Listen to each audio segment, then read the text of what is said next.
салом тамошобинони азиз, мо имрӯз дар яке аз нуқтаҳои сӯзишвории Газпромнефт Тоҷикистон қарор дорем. Имрӯз матлабе омода мекунем оид ба сифати сӯзишворӣ ва тарзи санҷидани он. Моро ҳамраҳ бошед. Газпромнефт яке аз ширкатҳои овозадори Русия буда дар ҷодаи дарёфти конҳои нефту газ ва истеҳсолу фурӯши маводи сӯзишворӣ пешсаф мебошад. Ширкат дар ин ҷода таҷрибаи беш аз 30 сола дошта ба масъалаи сифати маҳсулот диққати ҷиддӣ медиҳад. тавре масъулини ширкат мегӯянд сифати бензини Газпромнефт аз макони истеҳсоли сӯзишворӣ то нуқтаи фурӯш то 11 маротиба бо истифода аз технологияи навтарин аз санҷиши ҷиддӣ гузаронида мешавад. Компания «Газпромнефть» используется строгая система контроля качества на всех этапах транспортировки от завода до бака автомобиля. сӯзишвории ширкати Газпромнефт аз Русия ба Тоҷикистон тавассути 42 мошини нави замонавии тамғаи шакман ки бо фармоиши махсуси ин ширкат дар Чин истеҳсол шуда, ҳар кадом дорои кондитсионер ва 6 камераи назоратӣ мебошад, интиқол дода мешавад. тавассути камераҳои назоратӣ ҳар як мошин тӯли роҳ то расидан ба нуқтаҳои фурӯш таҳти назорати доимӣ қарор дорад ва хатари дар роҳ иваз кардани бензин бо бензини пастсифат ба пуррагӣ пешгирӣ карда мешавад.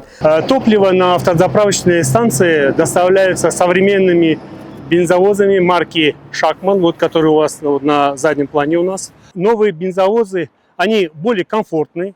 В кабине у нас там работают кондиционеры. Смонтированы 6 видеокамер, то есть движение наших транспортных средств контролируется. Мало того, внутри кабины 6-камерный видеорегистратор, который, опять же, контролирует дорогу доставки наших нефтепродуктов до автозаправочной станции. мошинҳо seқабата сохта шуданд, яъне се отсек доранд ва дар як вақт се навъи бензинро бехатари ба ҳам омехта шудани сӯзишворӣ ба нуқтаҳои фурӯш расонида метавонанд. ба ҳар мошин тамғаи махсус дада шудааст ва танҳо шахси масъули нуқтаи фурӯши сӯзишворӣ ҳуқуқи боз кардани онро дорад. қабл аз холӣ кардани сӯзишворӣ дар нуқтаи фурӯш сифати он бори дигар дар худи заправка санҷида мешавад. Дополнительный контроль топлива у нас проверяется управлением контроля качества метрологии. Специалисты планово выезжают один раз в месяц, проверяют качество топлива. Плюс еще бывают внезапные проверки на автозаправочных станциях качества нашего реализуемого бензина нашим потребителям, нашим автовладельцам. дар нуқтаҳои фурӯши сӯзишворӣ дастгоҳи махсуси мерник мавҷуд аст ва пайвастан назорат бурда мешавад ки ба мошинҳо аз меъёр камтар сӯзишворӣ нарезанд. бояд гуфт ки мерникҳои Газпромнефт аз ҷониби Тоҷикстандарт санҷида шуда муҳри махсус ва QR-код дорад. масъулини ширкат бидуни огоҳӣ ҳар ҳафта ба тамоми нуқтаҳои фурӯши сӯзишворӣ ташриф оварда миқдори сӯзишвории рехташударо месанҷанд. муштариён низ ҳуқуқ доранд ки аз кормандони нуқтаҳои фурӯш тавассути мерник санҷиши миқдори сӯзишвориро талаб намоянд. С помощью образцового мерника, который имеет государственную поверку, мы проверяем, какая доза отпуска у нашей ТРК, для того, чтобы наши клиенты, то есть, не сомневались в том, что у нас, то есть, недоливов нет. Вот. Любой клиент, в принципе, может подойти на АЗС к оператору и попросить сделать пролив на мерник. У нас каждое оборудование имеет, то есть каждая поверка имеет QR-код. С помощью телефона можно отсканировать, и это перейдет в единый реестр государственный, вот, где это средство измерения зарегистрировано. Мы можем начинать с бензина, с дизеля. Какой пистолет выбрать? Какой выбрать? Давайте красный. Красный? 95-й. 95-й? Хорошо.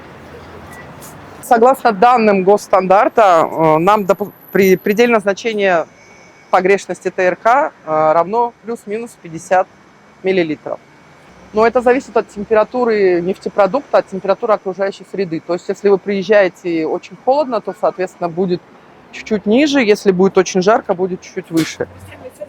Вот.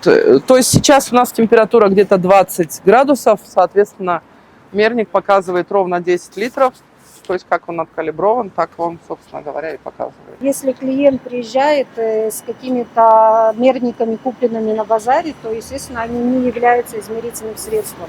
Это нужно четко понимать, потому что мерник, который действует на АЗС, Он поверен и опломбирован таджик стандартом. газпромнефт дар тамоми шабакаҳои иҷтимоӣ саҳифаи худро дошта бо муштариён робитаи мустақим барқарор намудааст. илова бар ин телефони хати оҷилӣ бо рақами 44 625 51 51 фаъол буда муштариён метавонанд дар дилхоҳ вақту соат ба ин рақам занг зананд ва арзи матлаб намоянд. тамоми арзу шикоятҳо аз ҷониби масъулини ширкат ба таври фаврӣ санҷида мешавад. ҳама вақт сифати сӯзишвории моро мо тафтиш менамоем. ман ба ин албатта дар дараҷаи олӣ аст барои он ки бесифат мо инро ба фурӯш намебарорем. газпромнефт дӯсти боэътимоди ронандагон буда бо сӯзишвории ин ширкат мошинатон ба муддати тӯлонӣ хизмат хоҳад кард.